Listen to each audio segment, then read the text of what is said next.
Buenos días para todos.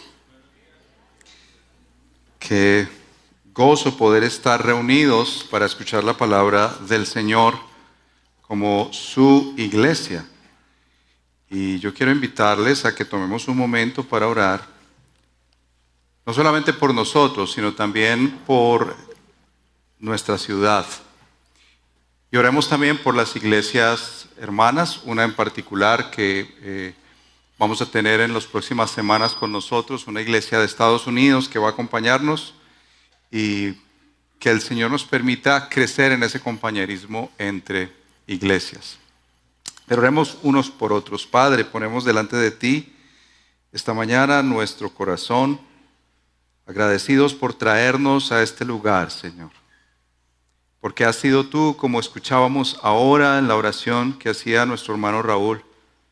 Tú nos has traído a este lugar esta mañana, Señor, y creemos firmemente que tu soberanía ha hecho esto, para que podamos oír tu palabra, para que podamos ser transformados, para que podamos salir, Señor, como tu cuerpo para anunciar tus virtudes. Oramos esta mañana, Señor, por nuestra ciudad. En el nombre de Jesús, con todas las realidades que tiene nuestra ciudad, y particularmente este barrio del Poblado, lo ponemos delante de ti, Señor. Nos has puesto en este lugar con un propósito y queremos rogarte en el nombre de Jesús que aún hoy renueves en nosotros el propósito por el cual nos pusiste aquí, Señor. Oramos por iglesias hermanas de los Rediles que están predicando tu evangelio en Medellín, en Armenia, y otros lugares que se están abriendo, Señor. Oramos en el nombre de Jesús que los bendigas, que bendigas a sus pastores, que les des la gracia de ser hoy, Señor, luz para aquellos que no te conocen. Oramos en el nombre de Cristo por esta iglesia hermana en Estados Unidos que vendrá en el mes de julio.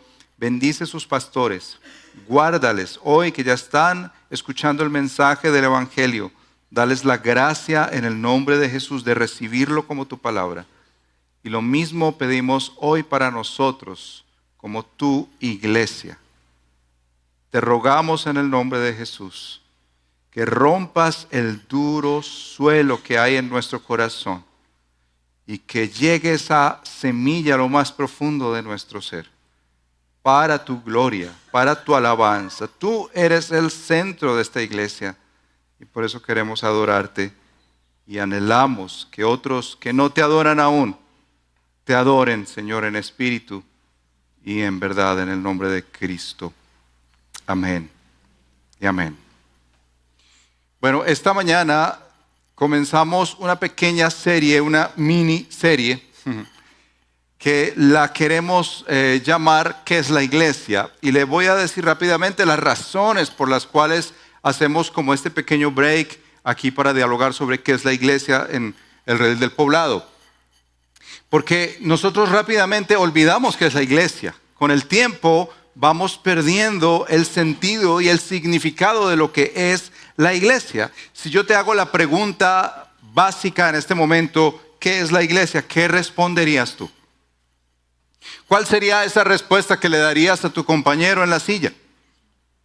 Y yo puedo imaginarme que muchos podemos responder, bueno, es el lugar donde vamos los domingos. Podemos decir que es como la ubicación, el lugar llamado calle 12A, número 301. Esa es la iglesia. ¿Seguro esa es la iglesia? Podemos decir que la iglesia es un lugar donde yo voy por tradición, porque mis padres me trajeron, porque ahora yo soy el que tiene que continuar esa tradición en la familia, entonces eso es la iglesia. O tal vez uno podría decir, la iglesia es el lugar donde yo me siento bien, me siento amado, me siento feliz, tengo amigos, tengo amigas, tengo padres. La iglesia es ese lugar tan hermoso donde yo siento, como cosquillitas en mi corazón. Cada vez que veo a esos hermanos que se aman y me aman, tal como soy. ¿Qué es la iglesia? Infortunadamente nosotros tenemos que reconocer que la sociedad, nuestra sociedad colombiana, empuja su significado a lo que debería ser la iglesia. Y nos dice todos los días, así debería ser la iglesia. Le muestro 3 ejemplos. El primero, esta sociedad medellinense todos los días se levanta diciéndote que la iglesia debería ser el lugar donde te resuelven todos tus problemas. El lugar donde tú vas y consumes un producto. Por ejemplo, si es un lugar bello con la alabanza, eso debería ser la iglesia. Es que la iglesia es donde se toca esa música como tan maravillosa como un concierto. Y yo me siento tan conectado con la gente que toca esas alabanzas como los dioses. Eso es lo que llamaríamos el consumismo. Porque alguien puede decir, yo voy a esta iglesia porque es que allá oran más. O yo voy a tal iglesia porque allá se hace una acción social y se tienen en cuenta a los pobres. Mire que eso es ser la iglesia. Y es construir una imagen de la iglesia a la luz de la sociedad y no a la luz de lo que la palabra dice. Otro aspecto de nuestra sociedad es el individualismo. Esta sociedad medellinense, aunque usted no lo crea, tan amante de la familia, nosotros somos muy cerrados e individualistas. Con estas frases con que nos marcaron desde pequeños. ¿Recuerda la frase, la ropa sucia? Éalo, coro. Sonó más bonito que las canciones. Todos las sabemos. La ropa sucia se lava en casa. Y detrás de eso, ¿qué está? Lo mío es mío. No te metas. Es que a ti no te tiene por qué importar yo dónde vivo, qué como, de qué sufro. Y empezamos a construir la iglesia a la luz de esa premisa individualista. Si no los he convencido, les daré una tercera. La corriente posmodernista, el posmodernismo de la época, que le dice a la gente, tu verdad es tu verdad, mi verdad es mi verdad. Ah, es que tú crees que existe matrimonio entre hombre y mujer y no crees que hay más opciones, esa es tu verdad. Mi verdad es otra. Y lo peor es que eso se va mezclando dentro de la iglesia y toda esa suerte de preconceptos, de ideas, empiezan a empujar el sentido y significado de qué es la iglesia. Por eso cuando estamos reunidos o hacemos algún tipo de evento, ¿pero por qué hacemos eso? Pero porque ustedes se enfocan tanto que el evangelio, que el evangelio, que el evangelio, que el evangelio, pero si hay pobres. Pero que el evangelio, que el evangelio, que el evangelio, pero es que a mí me gusta como otra cosita, pastor. Porque tal vez al final el problema es que estamos construyendo una idea de la iglesia más como la sociedad la presenta, como tú mismo la has construido, inclusive por tu trasfondo. Yo recuerdo una hermana hace muchos años cuando estábamos en Castropol, llegó a la iglesia y lo primero que me dijo a los 3 meses me dijo, pastor, es que en esta iglesia no oran. Yo entonces tomé el café con la hermana, le pregunté y me dijo, lo que pasa, pastor, es que la iglesia donde yo venía, todos los días a las 5 de la mañana orábamos de 5 a 8 sin falta. Entonces yo dije, entendí porque ella tenía una idea de iglesia tan diferente. Ahora imagínense si aquí estamos 300 personas y todos pudiéramos escuchar nuestro pensamiento de qué es la iglesia. Habrían 300 ideas, ¿no les parece? Tenemos que ir a lo que el que la creó dice que es.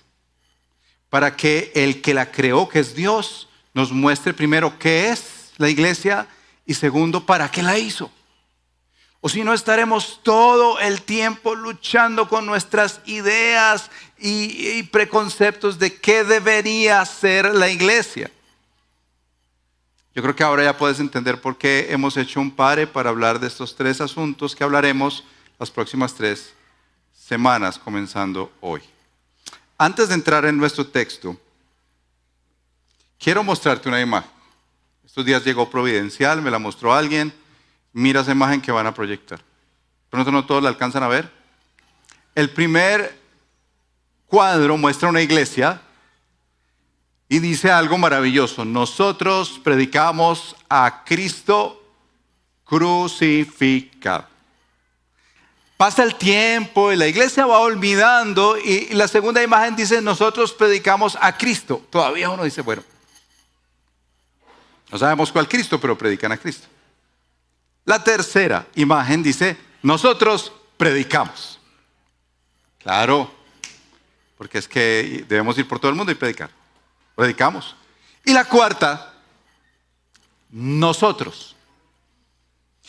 Y yo pienso que en nuestra época, el gran pecado que cometemos los cristianos es centrar la iglesia en nosotros y nuestras preferencias y no centrado en Dios y lo que Él dice que es la iglesia. Hay muchos textos, pero hoy les voy a mostrar un pasaje de la Escritura que sus pastores han elegido para predicar esta mañana. Y que podamos respondernos esa pregunta, no es qué pienso yo de qué es la iglesia, sino qué dice Dios en su palabra sobre qué es la iglesia. Acompáñeme por favor. Primera de Pedro capítulo 2, versos 9 y 10. Tendremos hoy 2 versos nomás. Primera de Pedro capítulo 2, versos 9 y 10.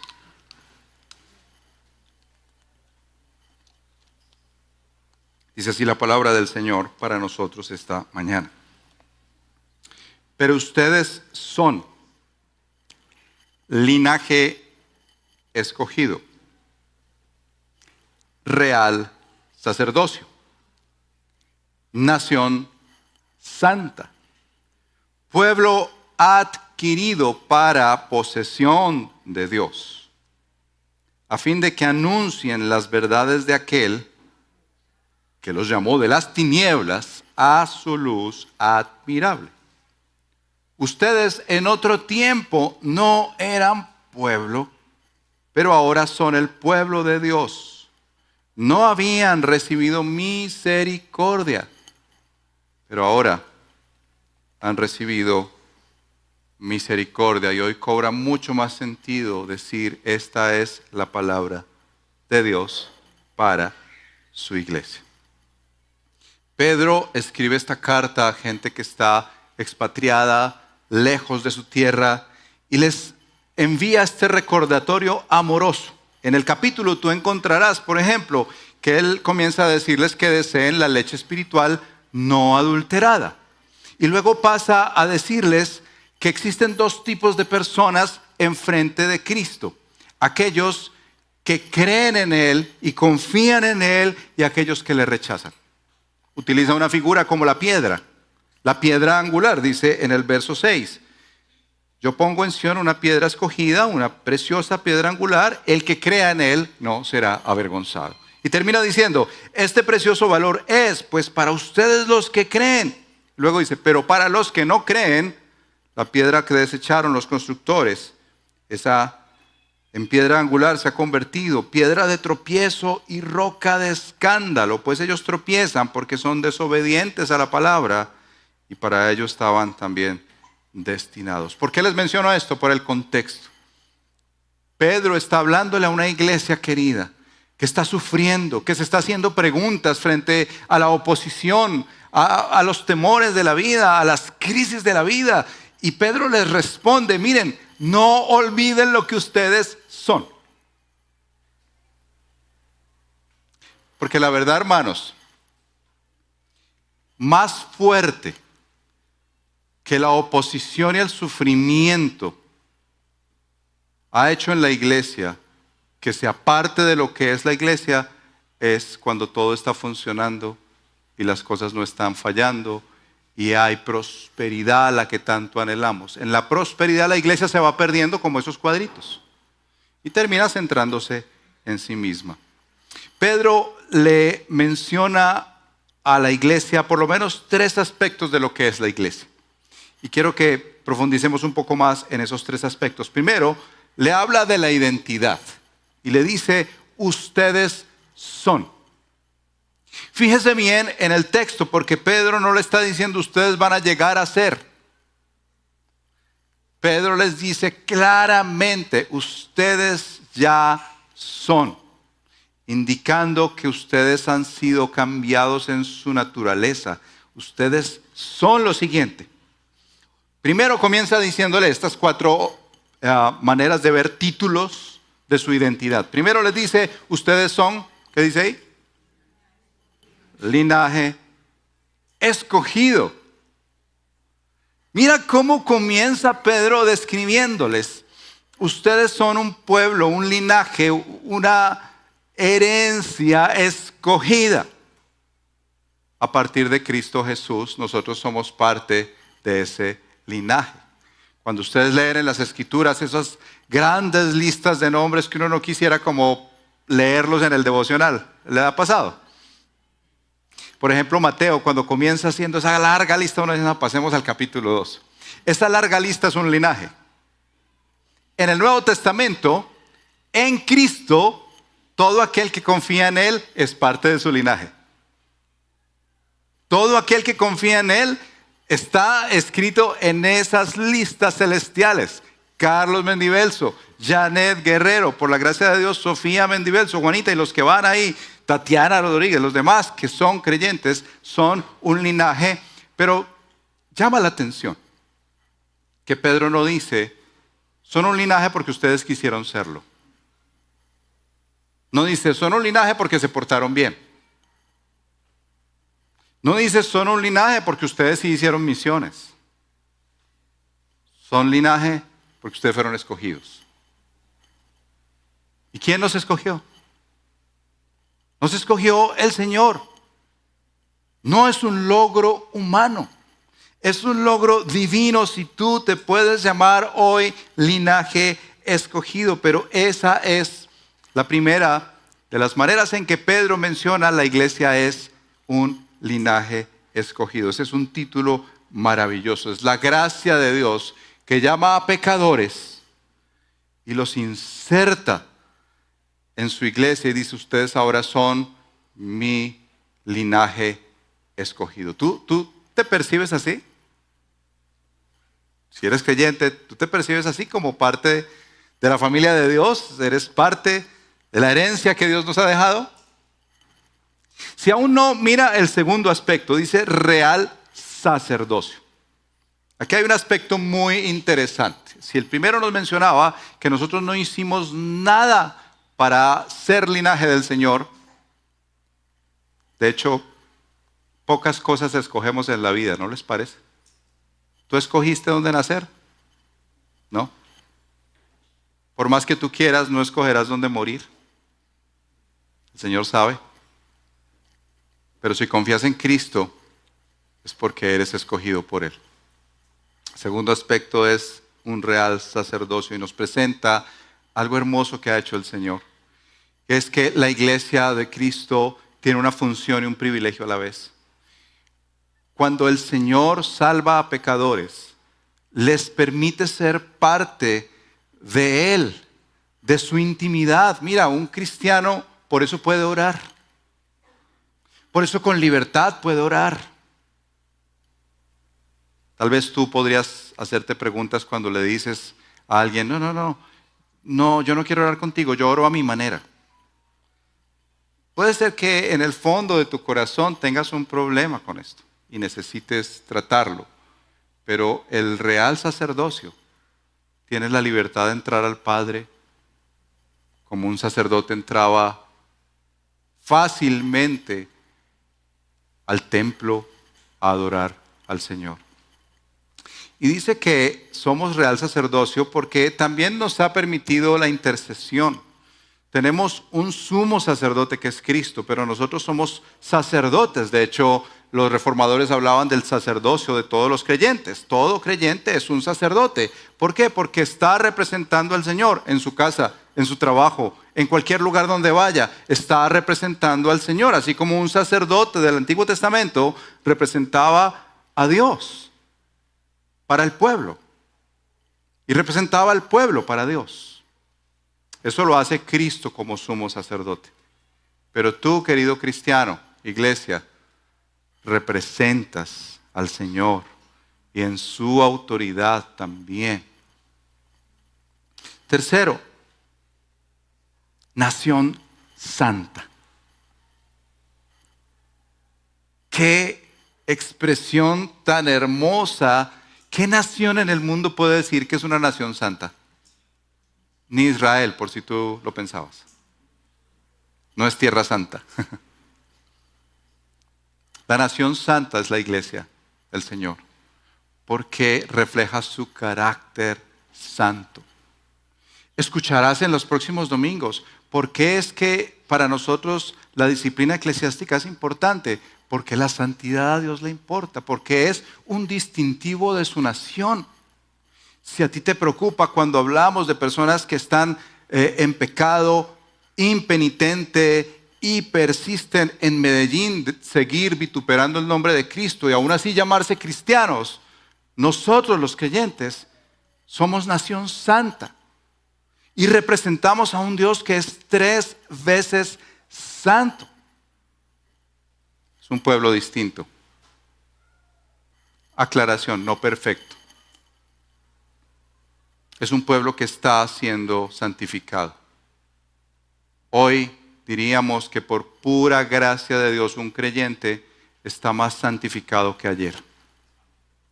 Por la obra del Espíritu Santo, por su palabra, por todos los recursos de la gracia que Él nos ha dado, pero somos un pueblo santo porque Dios es santo y sin santidad nadie verá al dueño de ese pueblo. Eso implica en esencia una nueva lealtad. Tu lealtad ya no es contigo mismo, con tu familia, con este país o con tu país de origen. Tu lealtad primaria es con Cristo, con su nación, con su iglesia. El último de los aspectos que él menciona es un pueblo adquirido por Dios. Y eso sí habla de pertenencia, porque si bien es cierto, somos suyos por creación, aquí Pedro menciona a la iglesia que está esparcida, que somos suyos porque Él nos adquirió. Queridos hermanos, ¿cómo fue que el Señor nos adquirió para ser su pueblo? ¿Cuál fue el costo? ¿Cuál fue el pago? La muerte de su Hijo. Fuimos comprados. Y no olvides eso, querido hermano, parte de la iglesia. Nosotros no venimos a este lugar porque yo soy capaz, yo tengo los recursos, yo soy tan buena gente, allá me necesitan. Tú vienes acá porque fuiste comprado. Tú te puedes llamar parte de la iglesia porque fuiste comprado a precio de sangre. Y si confías en Jesús y en su obra, eres parte de su pueblo. Le pertenecemos a Él. Estos títulos que nos dejan ver qué es la iglesia según Pedro, nos dejan por lo menos 3 lecciones rápidas. Primera, la iglesia es una obra de Dios y no del hombre. Por más que tú quisieras amar a un pastor, tal vez vienes de una iglesia donde amaste mucho a ese pastor, la iglesia no es una obra de ese pastor. La iglesia es una obra de Dios exclusiva, única, intransferible, porque para Él es la gloria. Cuando la iglesia avanza, para Él es toda la gloria. No olvides, estos títulos apuntan a que la iglesia es única y exclusivamente obra de Dios y no de hombres. ¿Sabías eso? ¿Lo vives? ¿Lo reconoces? ¿Lo puedes disfrutar? Eso ayuda para los tiempos en que la iglesia está enfrentando pruebas. Eso ayuda para los tiempos en que estoy inconforme con la iglesia y no me parece. Recuerda, la iglesia es de Dios. Es una obra suya y no de ningún hombre. Yo recuerdo un hombre en Bogotá. Ese hombre, cuando yo conocí al Señor en Bogotá, pues yo asistía a las reuniones y todo. Y un hombre llegó, no lo conocía, llegó de la nada y se sentó al lado mío ese día. Se sentó, era así como malacarosito. Se puso así y estaba al lado mío. Entonces yo lo saludé, le dije, hey, ¿cómo estás? No te he visto por acá. ¡Ja! No me has visto, yo fui el que puso la primera piedra en esta iglesia. Le dije, sí, yo pensé que había sido Cristo. Y fuera de la molestia y todo, me recordó que todos nosotros, él y yo, empezamos a atribuirnos una pertenencia que no nos corresponde con la iglesia. La iglesia es de Dios. Las ovejas son suyas. Él puede hacer con nosotros lo que quiera. Si Él quisiera llevarme a su presencia hoy, nadie puede ir delante de Dios y decir, ¿por qué te llevaste a Carlos? No. Somos suyos, le pertenecemos. El centro es Dios en su iglesia. 2, la iglesia es un pueblo, no individuos aislados. Y aquí es muy importante que lo recuerdes, querido hermano. La fe no es algo que tú disfrutas y celebras en lo individual. Si bien es cierto, el Señor dijo, entra a tu puerta, a tu closet cerrado ahí, ora al Señor, y tú que oras al Padre, el Padre te recompensará en público. Eso hay que hacerlo. Pero la fe se vive en comunidad. Se experimenta en comunidad, no en el individual. Así que si tú eres de las personas que solamente viene el domingo, llega tardecito después de las canciones y se va antes de que termine, tal vez no estás experimentando la iglesia. Si no vas a un grupo pequeño, si no celebras lo que la iglesia celebra, tú no estás experimentando la iglesia. Estás yendo a un lugar, asistiendo a un sitio, porque la iglesia no es por individuos aislados, sino por un pueblo. No es Dios y yo, sino nosotros como su pueblo. Y en tercer lugar, estos títulos nos recuerdan que la iglesia continúa y se extiende por su misericordia, por su gracia. No es porque hagamos los buenos esfuerzos, ya conseguimos la casa que tanto anhelamos. Recuerdan los que estuvieron con nosotros hace 12 años, soñando, llorando, atemorizados por conseguir este lugar. Es que lo logramos. Nosotros no, fue su misericordia. Cometimos muchos errores, hermanos, que nos llevarían a no estar acá. Pero es solamente por su misericordia.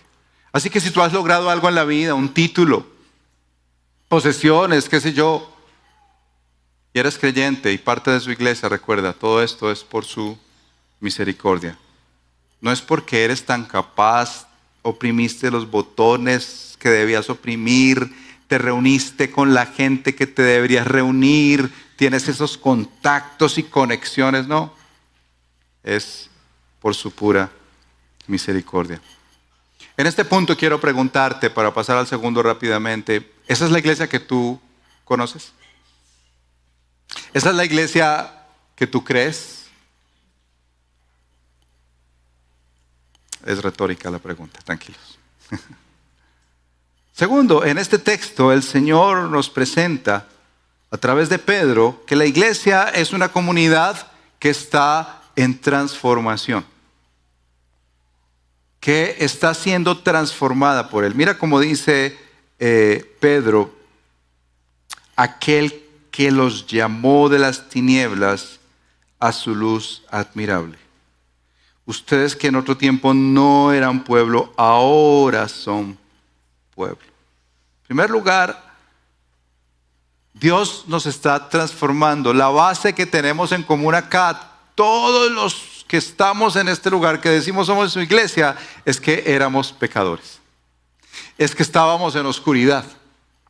Nadie aquí puede decir que estaba en un super lugar en la vida y le faltaba conocer a Cristo. Yo conocí una vez un hombre así. Me dijo, cuando le pregunté sobre su testimonio, cómo había conocido al Señor, me dijo, mire, lo que pasa es que él era un hombre que tenía mucho dinero. Tenía un hogar bonito. Me dijo, no, es que yo un día miré qué me faltaba y dije, me falta como Dios. Y preciso un hombre me invitó a un desayuno de hombres y yo fui y dije, eso es lo que me falta. Pero cuando repasábamos algunas veces su testimonio, no se percibía pecador. No se percibía pecador. Y yo quiero decirles que la iglesia es una comunidad que viene a ser transformada por esas acciones que dice Pedro en el pasaje. Nosotros antes estábamos en tinieblas. Por muy hermosa que te veas, estabas en tinieblas sin Cristo. Te puedes maquillar de las mejores maneras que las mujeres en Medellín pueden hacerlo. Te puedes vestir de las mejores maneras, hombre. Pero tú vienes de la oscuridad. Esa es la figura que utiliza Pedro para la gente que está sufriendo. ¿Se imaginan? Yo no hubiera usado nada de eso. Pedro les dice, recuerden quiénes eran. Oscuridad. Ustedes no eran pueblo, no pertenecían al pueblo de Dios. Y luego les dice, ni siquiera habían recibido misericordia. Eso era lo que teníamos en común todos nosotros, que hoy en día nos llamamos la iglesia. Estábamos en oscuridad, no éramos pueblo y no habíamos recibido la misericordia de Dios. Pero, los bellos peros de la Escritura, por la obra de Cristo, por el poder que se nos dio a nosotros, por su Espíritu, el Señor ahora nos llama por su intervención divina y dice ahora, ustedes no eran pueblo, pero ahora ¿qué son? Pueblo. Ustedes antes estaban en oscuridad y ¿qué dice Pedro acá? Ahora ¿en qué están? Han sido llamados a su luz admirable. Y antes no recibían misericordia, ahora ustedes reciben misericordia. Yo le hago un ejemplo. Esta semana nomás. ¿Cuántas veces podrías decir que tú has pecado? ¿1? ¿10? ¿100? ¿1000? ¿Sigo? No. Te voy a preguntar. ¿Tú has recibido misericordia? ¿Sí? ¿Para el perdón de esos pecados? ¿No te parece hermoso ser parte del pueblo de Dios? Y Él seguirá transformándonos día tras día, hora tras hora, semana tras semana, porque hemos recibido misericordia. Tú puedes decir y poner tu frase célebre, Dios tuvo compasión de mí que soy pecador. Y eso lo ha hecho por la obra de Cristo que cargó cada pecado, 1, 10, 100, 1000, 10,000, 100,000, millones de millones en la cruz. Para que tú y yo fuéramos reconciliados con Él. Por eso es que Pedro les dice a ellos que ahora ellos viven en una luz y esa luz es admirable. Nos llamó, nos trajo, dice también Pablo en sus cartas, nos sacó del reino de las tinieblas y nos trasladó al reino de su amado Hijo, nos trajo a una luz que es admirable, esa luz que es verdad, esa luz que es Dios mismo, esa luz gloriosa que nos transforma, esa luz de la que habló Juan en su primera carta. Que nos ilumina y nos cambia y nos transforma día tras día. ¿Se dan cuenta cómo es que Él nos va transformando? ¿Cómo es que nos va cambiando? Tal vez hoy y en estos días tú empiezas a percibirte mejor como iglesia. Una iglesia que es, ¿recuerdan los 4 títulos? Linaje escogido, nación santa, real sacerdocio, pueblo adquirido por Dios. Que estamos siendo transformados y nos han movido de tinieblas a luz, de no misericordia a misericordia, de no ser pueblo a ser parte del pueblo. Y cantábamos al inicio, somos el pueblo de Dios. Qué bello decir, soy parte del pueblo de Dios. Mi ciudadanía está en los cielos y yo quiero animarte a que esta verdad produzca en ti por lo menos estas 3 cosas. Humildad, porque no hay espacio para el orgullo cuando hemos fallado tanto y Dios nos ha perdonado. Gratitud por involucrarnos en una historia en la que no merecíamos estar. Pero algo importante, paciencia los unos con los otros, porque estamos en un proceso de santificación y ninguno lo ha alcanzado acá. Si lo ha alcanzado, levante su mano. Pero ninguno ya es perfecto. Ninguno es totalmente santo. Todos estamos siendo transformados. ¿Dirías tú que en tu vida se te nota ese cambio de la antigua vida a la nueva? Quiero repetirte esa pregunta. ¿Dirías tú que en ti se te notan las evidencias de ese cambio de haber salido de tinieblas a ahora estar en la luz?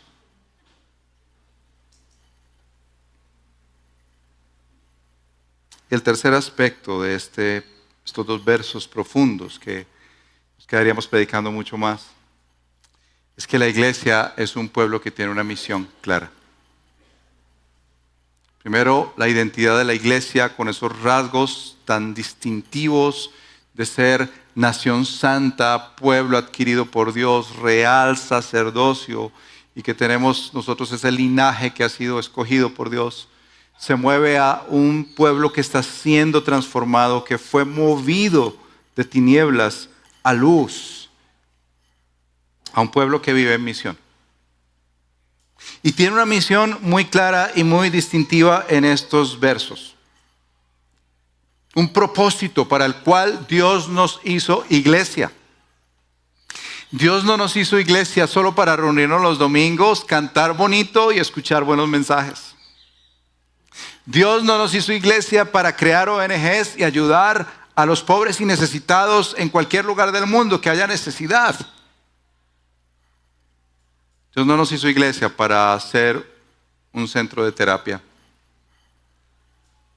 Y con todo y que Dios quiere que tengamos cuidado del pobre, que trabajemos nuestro corazón y que nos congreguemos. La esencia de la iglesia y la razón por la cual Dios la hizo es para que anunciemos sus virtudes. Dios te hizo, querido cristiano, para anunciar sus virtudes. Dice Pedro, verso 9, a fin de que anuncien las virtudes de aquel que los llamó de las tinieblas a su luz admirable. Si somos lo que Dios dice que somos, entonces vamos a hacer lo que Dios dice que debemos hacer. Si somos el pueblo adquirido por Dios, la nación santa, el real sacerdocio, el linaje escogido, entonces vamos a hacer lo que Dios dice que debemos hacer. ¿Y qué dice el texto?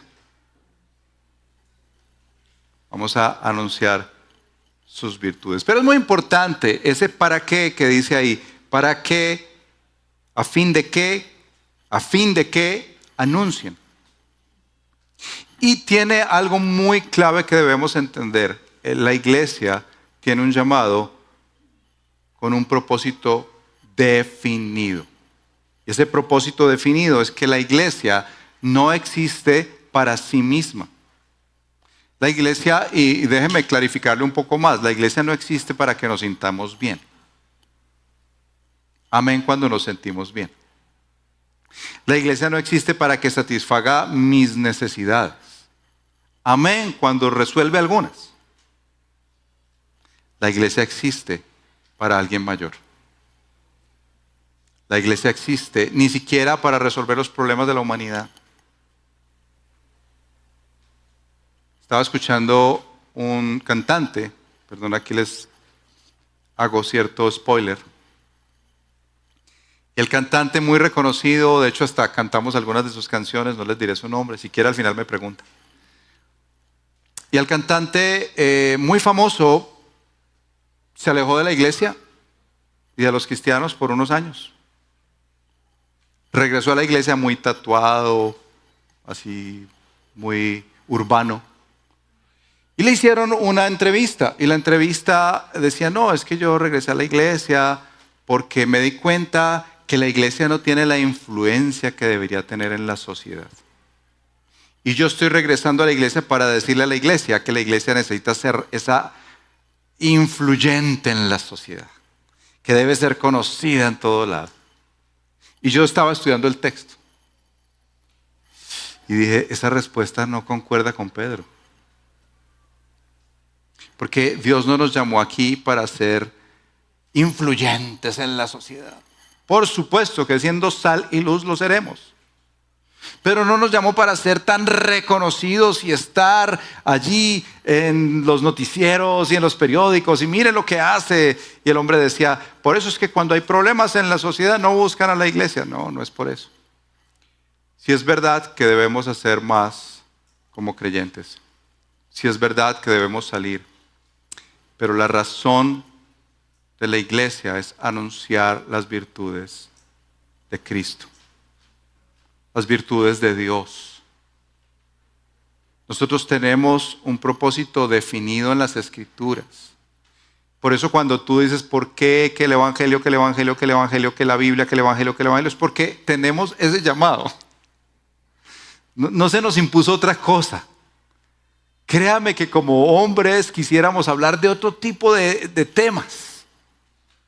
Pero este púlpito y la iglesia y el cristiano tiene un llamado singular y es anunciar las virtudes del Señor.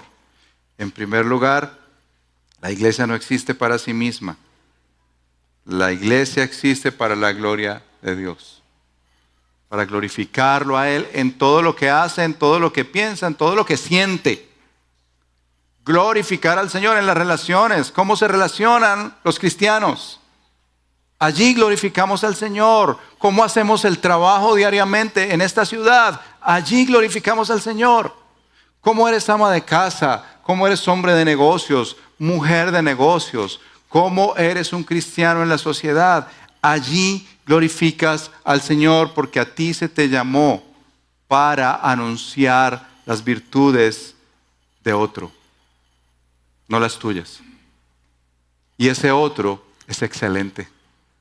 Tiene un carácter precioso, es santo, es verdadero, es fiel. Nunca falla y sus promesas siempre se cumplen. En un sentido, la misión de la iglesia es teocéntrica, para decírtelo de otra manera, centrada en Dios, no en el hombre. Amén, cuando ayudamos a necesitados en fundaciones que tenemos acá. Hay que hacer ese trabajo. Amén, cuando salimos de misiones. Pero la iglesia debe estar centrada en Dios y no en el hombre. Manifestar el carácter de Dios se parece, miren cómo podemos pensarlo, su santidad y su justicia en medio de una sociedad tan injusta. La redención que hay en Cristo, su gracia y su misericordia. Pero algo importante que hay que mencionar en anunciar las virtudes del Señor es que debe ser pública y visible. Incluye la vida e incluye las palabras. Ampliaremos esto cuando hablemos de la membresía de la iglesia. Usted se preguntará, pero membresía, pero ¿por qué membresía? Pero esto, pero no está en la Biblia. Si está en la Biblia, cuénteme. Ya nos entraremos en ese tema el próximo domingo. Pero el punto es que nosotros debemos saber si somos creyentes o no y confirmarlo entre unos y otros. Por lo menos en dos aspectos, en palabra, pero también en vida. Porque nuestra misión en el mundo es pública y es visible. Tú no puedes decir que predicas a Cristo, pero vives en tinieblas. Eso no conecta. O tú no puedes decir, yo me porto muy bien, pero nunca hablas del Evangelio. No, es que la gente va a darse cuenta con mis actos, con mi manera de tratarlos, que soy cristiano. No, esa gente no se va a dar cuenta. La gente va a decir, qué buena gente de muchacho. La gente se va a dar cuenta cuando tú hables lo que Pedro está diciendo acá porque él está proclamando algo muy interesante. Nosotros somos la comunidad que proclama el Evangelio, la virtud de virtudes de Dios, la salvación del ser humano, por la obra de Cristo. Mira cómo lo pone Pedro en estos títulos. Proclamamos aquel que nos llamó. Eso es un lenguaje de conversión. Proclamamos que hemos salido de tinieblas a luz. Eso tiene un arraigo en el Éxodo, cuando el Señor sacó al pueblo de Israel de Egipto y lo llevó a la tierra prometida. Nos liberó de la esclavitud. Proclamamos resurrección cuando nos saca de la muerte espiritual y nos da vida. ¿Conoces esa iglesia? ¿Es la iglesia a la que tú asistes y perteneces? ¿Esta que se ha presentado hoy en Pedro?